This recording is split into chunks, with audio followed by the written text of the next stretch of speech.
All right, well, welcome to Engaging Guests with Your Online Presence. My name is Caroline Batia. I'm the Vice President of Membership and Business Development at Rhode Island Hospitality Association. We are excited to welcome the following two presenters for an educational marketing and online presence webinar.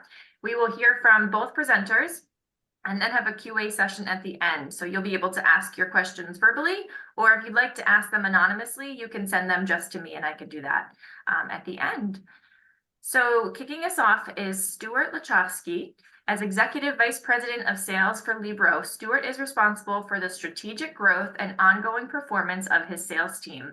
As more than 25 years of solution sales experience, Stuart bucks all notion of throwing technology at a problem in favor of delivering clever yet pragmatic solutions that will actually garner long-term success. He has extensive sales experience in both B2B and B2C customers, with the chops to engage, support, and talk shop with industry leaders across the Restaurant and Hospitality Association. After Stuart, we will hear from Emily Lesperance.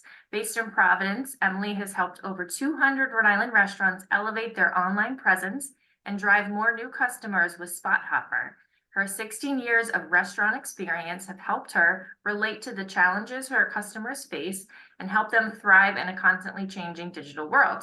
SpotHopper is an all-in-one restaurant marketing platform that empowers independent restaurants to do amazing things online. So I'm going to start by turning it over to Stuart, and we'll take it from there. Thank you so much. I'm going to go off video for the rest of this presentation. So it was nice seeing everybody. But I'll still see you. Great. So again, thank you very much, Caroline and Heather and the team at the Rhode Island Hospitality Association. So I'll just go to the next slide. Today, I'm just going to spend a little bit of time with you guys today and talk about, how to help fill more tables and, getting some tips and best practices with regard to, customer engagement, reputation marketing, and reservations. So in terms of an agenda that we have today is we'll talk a little bit about the evolving diner experience and expectations, review some of the findings from the NRA Restaurant Association case studies that they did over the past few years. Then we'll talk about the importance of an online reputation, how to optimize engagement, and optimize positive diner reviews. Then I will pass it on over to Emily, who will present SpotHopper. So I figured what I do, again, my name is Stuart Lachovsky. I am from the company Libro. Now, I'm not from Rhode Island. I'm actually from Canada. So I figured I'd share that with you guys today. And I'm from a small city in Canada, in Quebec, called Montreal. I don't know if you guys know that, but most people who have been to Montreal think this is what Montreal looks like. Unfortunately, it's not true. This is really what Montreal looks like in the reality of things when people do come here. I was born July 1968, which actually makes me 55 years old, which I didn't realize until I started looking at these numbers. I'm over 21. I am over 18, so I could drink in many places. And I have about 25 years experience in the software service industry, SaaS industry, with a specific, specifically in the restaurant space as well, from loyalty, reputation marketing, and such. So I had been focusing on restaurants, the restaurant space for the past 15 years, but I just want to be clear, I've never owned a restaurant, but I definitely like eating. So, I mean, that's clear from a while back, that photo of what I like to do in terms of eating. But what I thought we'd get into the serious stuff now is talk a bit about some takeaways from the NRA report. And we could call it the good, the bad, and the ugly, what's happened, post-COVID. So today, if we talk about the good, and here's some of the stuff that we got from that, I want to first say that, restaurants are the nation's second highest employer. I mean, you can hear me clapping in the background, which is great. And really, the 70% of those restaurants are single unit operators, right? The heart blood of the restaurant and hospitality space that are keeping things moving. About 17 million jobs are going to be, will be in the restaurant industry by 2032. That's what you guys are, how you bring it to the economy. And despite all the challenges, 82% of most restaurants are doing better financially today than they thought they would do coming out of COVID, which is great. But, because it's a good, we got to talk a bit about the bad, but it's not all bad, trust me, because it's the morning and I just got to ease into things. So 76% of restaurants state that the average food cost is up from 2022 to 2023. I know I'm preaching to the choir. You guys know that today. Poultry, that type of stuff, those prices are killing a lot of the operators. People are still carrying, a big portion of that pandemic debt to operate. And 27% of restaurant owners are having problems retaining workers. I mean, that is really preaching to the choir. The operator, the owner operator, is filling the gaps where where they can't find employees. When there used to be a host or hostess answering the phone, that's hard to come by today. So either messages are going unanswered, or that owner is filling in those gaps. Now, 43% of restaurants expect competition to be much more intense this year. Now, you'll see that. I want you to point out that slide because that point comes up often, and I'll bring it up a bit later. But really, it's not really the good, the bad, and the ugly. It's really the not so ugly, because it's not really that ugly. 76% of operators state that technology is going to give them advantage. How is that going to do that? Well, it's really going to help with that resource issue. Bringing in that software and that technology from organizations to cover those gaps so that operator and owner could focus on building the business, right? And then finally, if you look today, 80% of consumers want a more, they understand the raising, the price range, that price increases. They recognize that. So they want a more efficient service and more pertinent engagement. They understand that they want to be engaged to by the restaurants, but they want it much more pertinent to themselves, not just blanketed to them. And again, what I did want to put here is that 43% of restaurant owners still expect increased competition, because I don't think that's bad. I mean, some people may think that's bad, but I think that's good. So let's talk a little bit about what diners are expecting. So one, diners have changed a lot. The diner is expecting a tech-savvy dining experience. But at the same time, they want to have it be easy to do business with. And I'll talk about reservations in particular. When a diner wants to make a reservation, they want to make it wherever they are. And that could be either on your website, on Google, on Facebook, on Instagram, on chat. They want to do it quickly and easily. They may want to make that reservation at midnight or 1 a.m, which is pretty common. So there's no longer people just calling up for reservations. It's got to be really efficient. But at the same time, with all that technology, they want a personalized dining experience. They want the operator, the host, the waiter, waitress, hostess to recognize them. What do they like? What do they dislike? So they really want to feel like a VIP when they walk into that restaurant, but they still want to have all that technology around it. So we need to find solutions that do that. But what's really good about that is that the diner now expects the restaurant to collect information on them. They know they're expecting that, but they're also expecting that we're responsible in the way we handle that data, right? So we want to be transparent and be able to communicate to them, but at the same time, offer a speed and accuracy of service. Okay, so I just wanted to cover that with you guys. These are some of the findings. You could find that in the NRI report. One thing that's interesting is what we found today is how do consumers find new restaurants? Well, very interesting enough is that Google seems to be the leader in that. Historically, the food blogs, the marketplaces represented a good place where consumers would find new restaurants. Well, food near me and restaurants near me are number 12 and number 17 on Google's 100 most searched words. So, right now, Google Maps represents about 72% of how customers find new restaurants.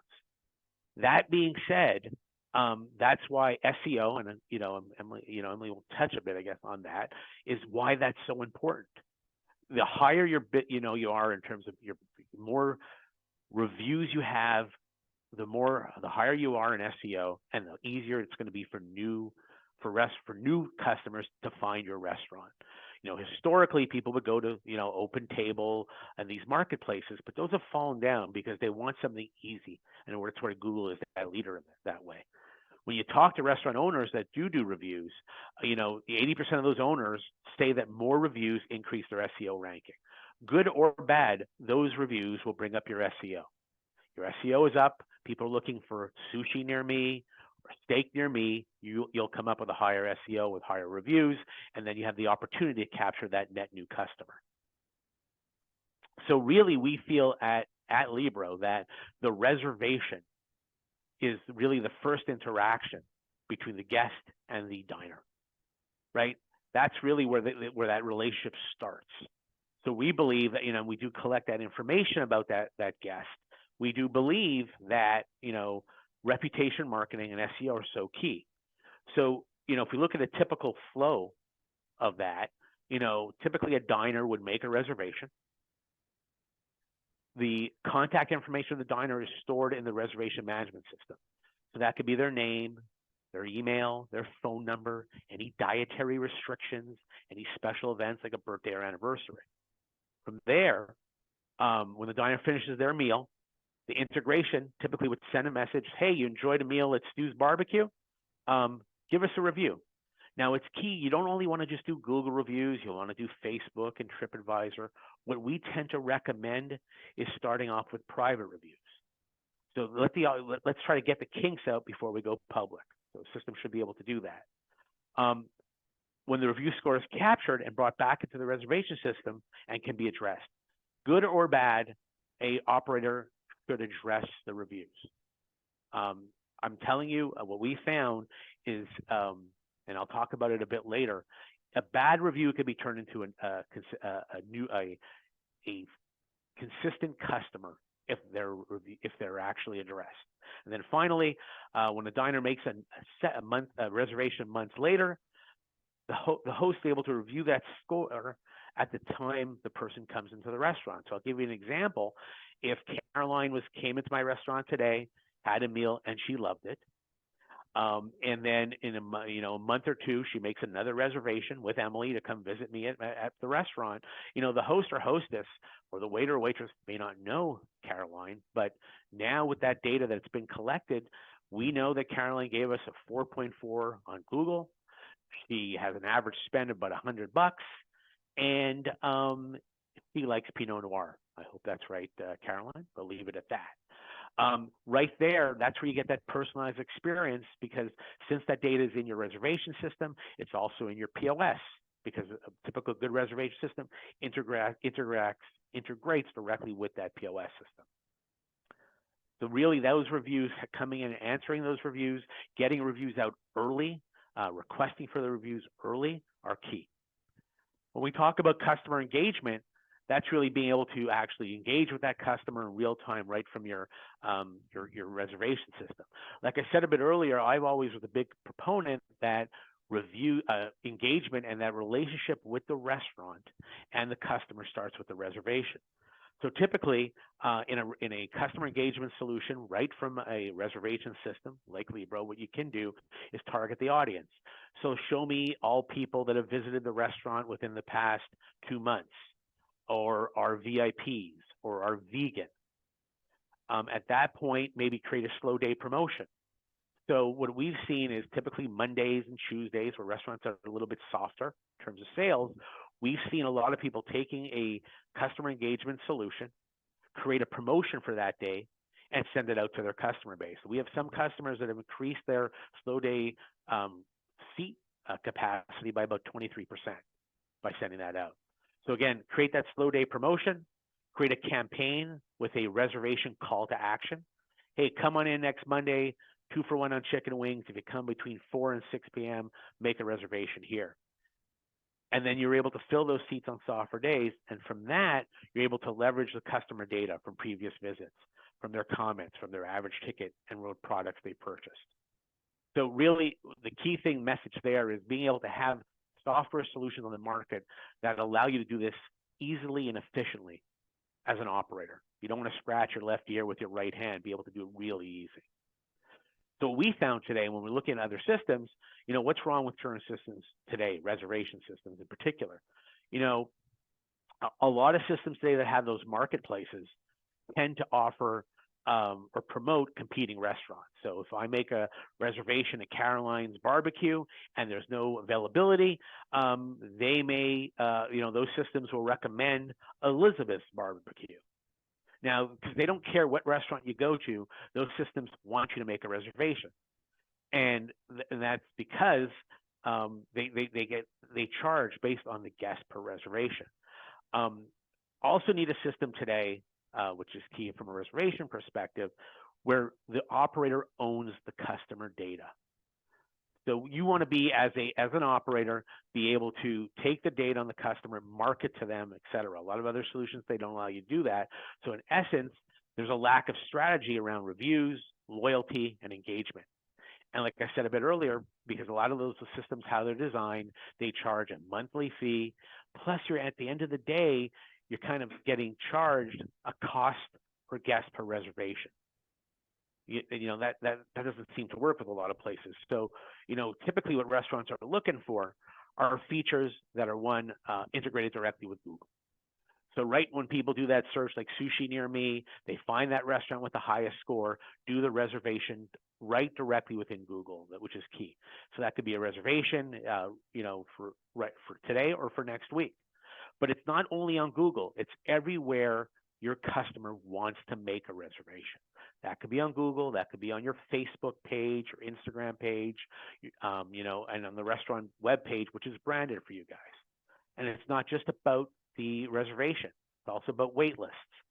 Same idea, being sure that you're integrated directly with Google wait list or directly on the wait list from your website or when people actually come into the restaurant. And making sure that you own your own online reservation system, meaning that you own the data. You're able to market to the customer so you can maintain that relationship with that customer, engage with them, and generate loyalty. And then, of course, get the most out of your marketing from those reviews and turn reviews into revenue. Again, I keep beating that. The more reviews you have, the higher up in SEO, the easier for people to find you. And then, of course, you could future-proof, that was hard to say, future-proof your business. So, some of the findings we found with people using both reputation marketing and a customer engagement within a reservation system, we found that leveraging SMS and email has allowed restaurants to actually increase reservations by up to 70% on slow days, depending on the restaurant, which is amazing. 68% of new customers were directed to reserve from a Google review. So people aren't going to those marketplaces anymore. New customers are finding restaurants on Google and making the reservation directly on Google. What we also found, which is interesting, when there's a review response is 80% higher when actually the email or SMS is sent within 24 hours. So I have my meal. If they get that message within 24 hours, 80% higher return of someone actually doing a review happens. If you wait too long or even before that, sometimes that doesn't happen. Then finally, even negative reviews can be converted. So we've seen if you respond to a review and address it properly, you could get a return guest from that 67% of the time. And you need systems to be able to do that for you. So just a little bit of tips from a reputation management point of view. If you're going to put in reputation management, which I highly recommend, with a reservation system, I would start with private reviews, and then to improve your service, find where those gaps are. Graduate to public reviews like Google with a communication with 24 hours, and respond to the good and the bad. Trust me, it works. And then finally, from engagement, implement a brand email communication system that's built into your reservation system, so you don't have to export and do it into another system. Segment your list, customize and brand it around your organization and your restaurant. Comply with those privacy regulations, which is key, and then optimize for mobile. So I figured what I do is just, I have to do about 30 seconds of, about who we are. I didn't want to save that to the end. So again, Libro is a guest management solution that specializes in reservations, customer engagement, and reputation marketing. Let's say we have about 3,000 locations across North America. We have a 98% client retention. So, once people are using our systems, they love them and they keep using them across the board. We do 4 releases a year. You know, why is that important? Well, your customers, their tastes change, right? So you need software to be able to adapt to that. Our 4 releases are based to our solution. It's part of the subscription. And that comes from feedback from the market, from our customers, and from our partners. And then finally, what's really interesting that we found is we actually seat about 4 million diners per month. Now, remember, why I think that's interesting is that, remember, that relationship between the restaurant and the guest starts with the reservation. The name, the email, and the phone number is made available to the operator to engage with that customer. But it's not just about software, it's also about services. So the Libro solution, you know, when you're looking at our solution today, it's used by small independent restaurants up to scales to about 80, 90 location franchisee environments. Totally, it's the same solution, but it scales up from the enterprise to the enterprise from a small independent restaurant. So if you look today at our guest experience platform, we do those unlimited reservations, waitlist management, Google one-click, advanced table management. We do ticketing and deposits as well to get that revenue in. Guest marketing, so we're able to target those guests, create promotions, get the reporting and where the best promotions are working for you guys, and then get us to reputation marketing.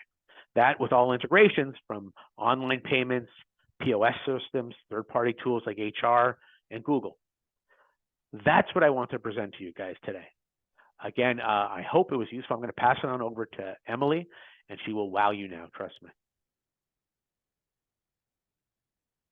So I guess I'm going to stop sharing. Yeah, awesome. Thank you so much, Stuart. That was awesome. That was some really good stats and facts that you dropped. A lot of stuff that I didn't know myself. So that was great. I'm about to hit you guys with a lot, but don't worry, because you guys, I believe, are going to get all these slides emailed to you after the presentation and a recording. So don't stress when you see my chaotic presentation. But yeah, I'm going to jump right into it. So why does any of this matter is what I want to start with. Why are literally any of us here on this webinar today? So everybody here, I think all these attendees have 2 things in common. First of all, y'all are restaurant owners. And so some of the traits that you all probably share, you're really passionate people, you're hardworking, probably pretty gritty, pretty busy folks in here. Second thing is that we're all, for the most part, from Rhode Island. And that means we're all really lucky. This state has a population of over 1 million. We have 25 million plus annual visitors, and we have thousands of restaurants, which is one of my favorite things about Rhode Island. So we're really blessed to have such a beautiful restaurant scene as diners. But as owners, you know, it's a double-edged sword because that also means a lot of competition. And as independent business owners, it can be a little bit hard to keep up with the chains and the restaurant groups. So that's our mission today, is to help make sure that all of your hard work does not go unnoticed, and so that you know that you're not in this alone. So if I were you right now, I would be saying, who the heck is this lady and why should I listen to her? Which is very fair. If you've ever seen the website for like the Coast Guard House or the Royal Bobcat or Maria's Cucina, you've seen my face before, which is never going to feel normal to me. But my name is Emily Lesperance. If you've worked with me for more than a couple of years, you would know me as Suarez because I got married. Yay. I'm a senior account executive at SpotHopper. I live right in Providence near LaSalle and PC, but I'm originally from New Jersey, if you can't tell from the way that I talk. This is usually where people say something rude, but you guys are all muted, which is lucky for me. As you can see, I've worked in restaurants for a really long time, and I feel like self-awareness is key. I've worked everything from, you know, being a line cook in fine dining to bartending at nightclubs. And as both of those roles, I'm pretty average at best. My drinks are nothing to write home about. My omelets were fine. But through all those years, I did notice that there are a lot of things that restaurant owners really have to cope with as small business owners that people don't talk about that much. So I knew that there was a way that I could be of better help to restaurants than just making a mediocre martini on the weekends. So that's how I got to SpotHopper. SpotHopper is an all-in-one restaurant marketing platform that's built to help independent restaurants specifically thrive. We're the fastest growing restaurant technology. We work with over 11,000 restaurants in the country. I've worked for SpotHopper for 2.5 years. I'm in charge of all of Rhode Island. And in that time, we've had over 200 restaurants in Rhode Island sign on with us. It has been bananas. And to be clear, I'm obsessed with SpotHopper. It is hands down the best solution for your marketing as a restaurant. But in terms of this presentation, I really want to approach it with some practical tips for owners about your marketing, whether or not you're one of our customers. So in the past 5 to 10 years, with the whole world moving online, it's changed the restaurant industry, right? Like you have to have an online presence.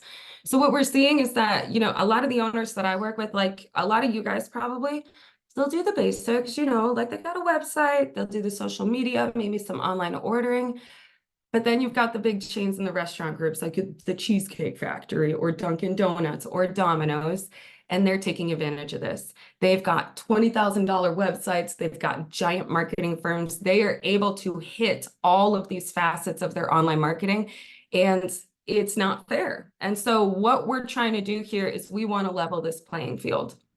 So we've got 3 main pillars of your online presence to cover, starting with your SEO and the Google and the website, because you can have the most beautiful website in the world, but it doesn't matter if people aren't actually seeing it, right? So your average restaurant website gets 80 visits per day in the US. Let's say you're on Thames in Newport and it's the middle of the summer and you're getting 100, 200, 300 a day. You can still expect that about 80% of those views, brand new customers, never ever been there before. So let's pretend that we are one of those customers. Somebody recommends a restaurant you've never been to before. What's the first thing you're going to do? You're probably going to Google it, right? So this is hopefully a familiar one for most of us. I've worked with Bill and Alex for a few years now. So thank you guys for letting me share this story with everyone. So when we Google Angelo's, their website, first result, that tells us 2 things. 1, that the website is the most important thing about them on the internet. And 2, it's the most clicked on result. That's why it shows up at the top rather than the others. So SEO is just the science of where you show up in search rankings and why, because people aren't always going to be searching Angelo's Palace Pizza, Cumberland, Rhode Island, right? They're going to be searching things like best date night spot near me or pizza in Cumberland. So there are 2 main strategies for SEO. First is the old school way. It's keywords embedded on the back end of your website. For example, even if you don't have the words corporate catering on your website, when I Google that, you'll come up at the top of those searches. Usually a web developer or consultant will do that for you for kind of a lot of money. But the second and kind of more important way to manage your SEO right now is, like Stuart said, your Google business page. So there are 3 main things you need to stay on top of to stay at the top of those search rankings versus chains and restaurant groups. 1, the accuracy of this information and how frequently you update it. So that's going to include your hours, your menu items, your prices, your attributes. Second thing is your reviews and how frequently and how many of them you respond to. And the third thing is the quality and the quality of your photo and your video media. So being honest, like is anyone here on a daily basis doing every single one of those things? No, because y'all have lives. It's not reasonable to do all of that. It's not the first thing you think about in the morning, but unfortunately, it is what the big chains like Domino's that's right across the street from Angelo's is doing. So the point is, if you're not updating that Google profile and staying on top of it, you're not showing up at the top of those searches. But let's fast forward. Let's pretend we're a few months in the future and you are killing it. You're staying on top of all of your SEO. You're still not going to be the only restaurant that shows up in those search results, right? You're going to be compared to 4 or 5 other places. So unless your website is engaging enough to make that customer absolutely choose you, then all the views in the world don't really matter, right? So let's take a look at Angelo's old website. So just really quick, show of hands, or like you can hit the little like hand chime thing. Has anybody here actually been to Angelo's before? I'm sure most of y'all. Okay. So You guys have had their meatballs, I'm guessing. Okay, Jay, thank you. Y'all have had their meatballs, maybe their espresso martinis. You guys have seen the renovation. It is not what it used to look like back in the day in Angelo's. And yes, they have a website. This is by no means a bad website, but it is not telling the whole story here. You only have a couple seconds to grab your customers. So think about your own restaurant. What makes you guys special? What is your food like? What is your drinks like? What kind of atmosphere do you have? Is it a place where I bring my niece for her birthday party? Is it a place where I bring my husband for our anniversary? It is practically impossible to tell that whole story with a traditional flat website, period. So Angelo's was missing out on new customers to their competition when they had this website because people have wicked short attention spans. They need to see really good food, really good drinks, and really good atmosphere right off the bat, or they're going somewhere else, right? So let's look at their new SpotHopper website. So just right off the bat, it's a different vibe, right? If we have never been to Angelo's before, and we're seeing this for the first time, we immediately see how good their food looks. We see what the atmosphere is like. All of a sudden, we want to have a drink out of nowhere. This is the type of website that ends the conversation, pulls the customer in. We're going to Angelo's tonight. So as we go through the website, we see what's important to Bill and Alex. We see the history of the restaurant. We see the fact that they offer catering. Whatever their priorities are what we're going to see on this website. So first impressions are important, right? Let's say we're choosing a place to go out to dinner tonight. Would you choose to go to this restaurant or would you choose to go to this restaurant? Or think about it on the flip side. Think about the workforce. Staffing is tough these days. Maybe you're applying for a job as a cook or as a bartender. Are you going to apply here or are you going to apply here? You know, it goes full circle. Like, for example, Pasquale's in South County Commons in Wakefield, they were wicked understaffed right before we started working together. And when their website launched, they started getting dozens of new applications. So the type of food, drinks, atmosphere you guys have really needs to come out in your online presence, because regardless of whether it does or not, guaranteed it is for the major chains and the restaurant groups. 80 to 150 people a day are looking at your website every single day. That's a fact.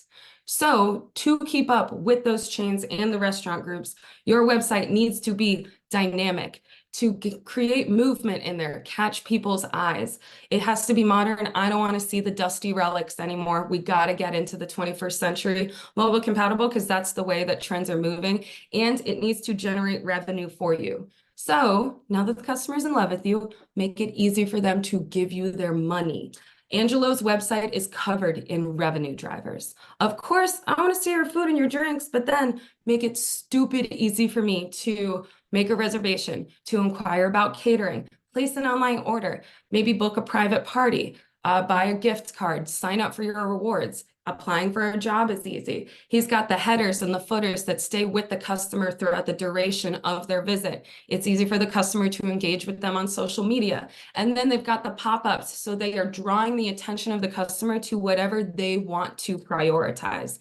So think about your own restaurant. Where do you want to drive business? What do you want that customer to immediately see and have the impression of when they're on your website that needs to shine through, so that they're seeing that when they look at you versus when they look at your competition? Okay, so now you've got your customer's attention. Now, how do we turn that attention into actual revenue? Because it's a business, right? So what revenue drivers are you able to offer? It might be more than you think. Reservations, for example, say you're a restaurant that has a minimum reservation size of 6, great. Let me know that online. Because if I'm trying to book a place to take my family of 8 out to dinner on a Saturday night, I'm not just going to roll the dice and hope you can accommodate us. I need to see that you can make a reservation. So let me know that. The private parties, the large group reservations, you don't need a private room. Do you have a table in your restaurant that can accommodate a group of 10 to 12? Great, then you're a special occasion place.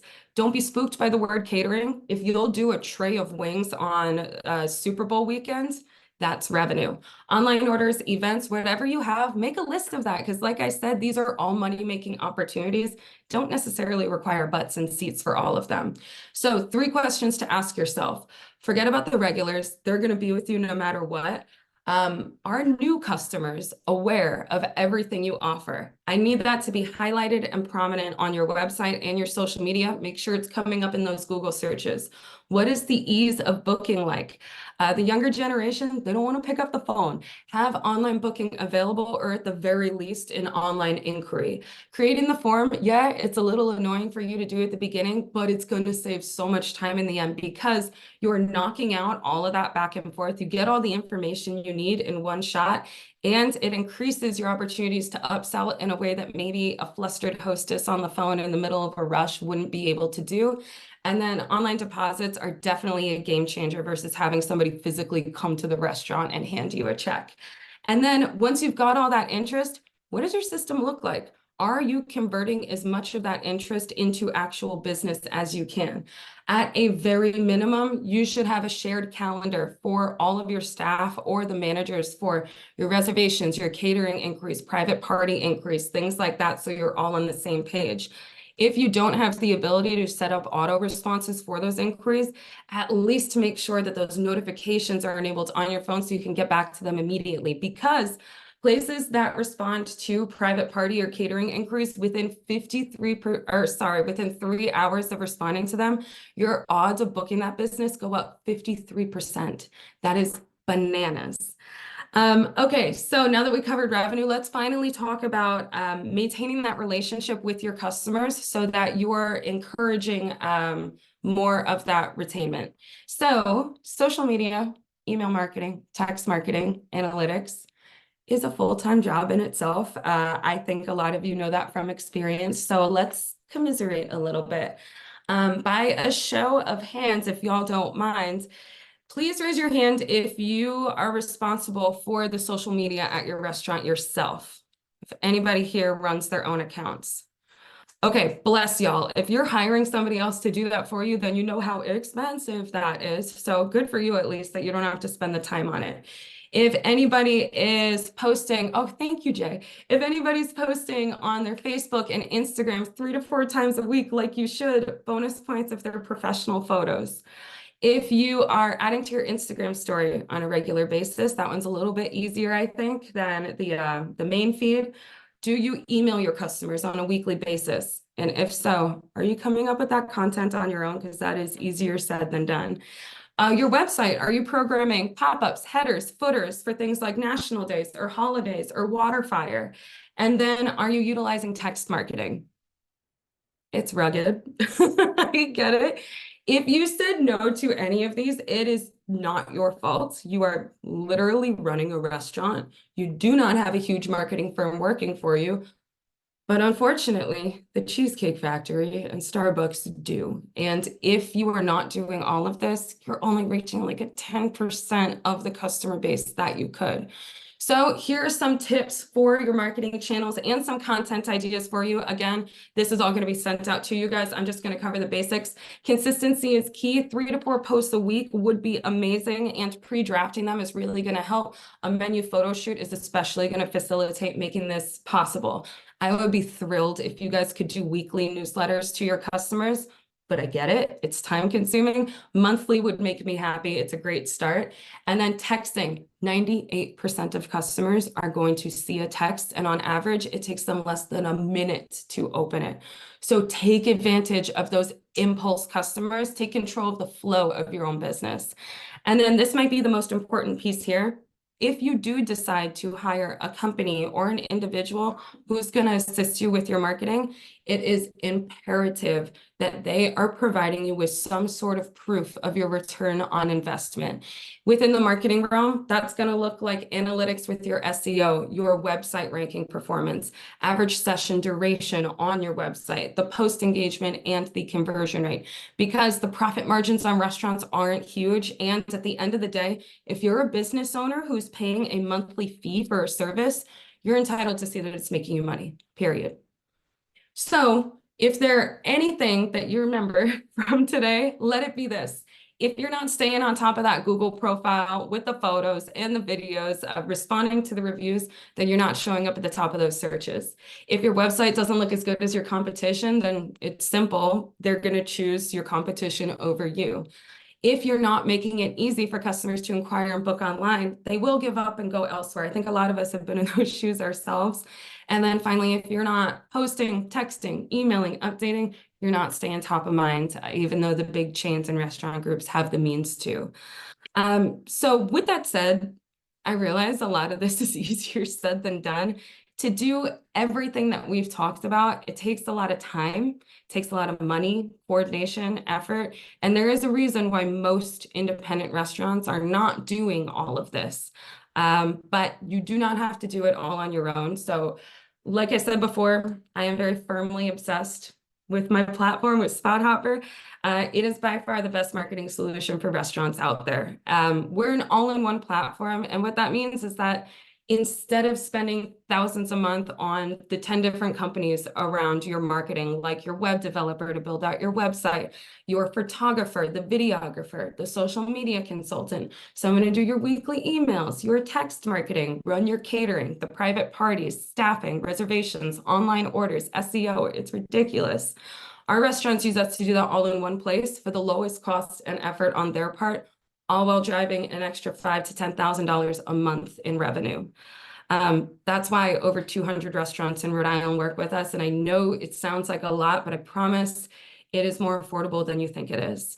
So if you very understandably are not doing every single thing you need to do in terms of your marketing right now, and if you could stand some more new customers to drive more revenue, increase your exposure, but you don't necessarily want to spend a ton of time and money doing that, please reach out to me. You know, whether you're one of our customers or not, I would love to help and to be a resource for you. SpotHopper does offer special discounts for Rehab members, but like I said, I live right in Providence. I'd be happy to stop by the restaurant, and I also don't work on office hours because restaurants don't. So call me, text me anytime. I am more than happy to be a resource for y'all. But again, thank you all so much for coming. I hope I didn't talk too fast for everyone. And thank you to Reha for having us. It means so much. So yeah, that ends the chaos. Excellent. Well, thank you, Emily and Stuart. I'm going to open it up now. If there's any questions that anyone has, you can go ahead and ask them, or you can send them to me as well. Via chat. Oh, thank you, Jay. Jay, Heather, anything specific? Any thoughts, questions, or anybody else? No, I don't have any specific questions. I think this was excellent. I'm thankful to both Stuart and Emily for this. I think this just shows you just the value of collaboration and partnership to see the new benefits and services that we're trying to bring to you all within our restaurant community. So we're here, they are here. Give us a shout if you have any follow-up questions or you want some direct connections, or even just to have a chat and brainstorm a little bit. Let us know how we can help out.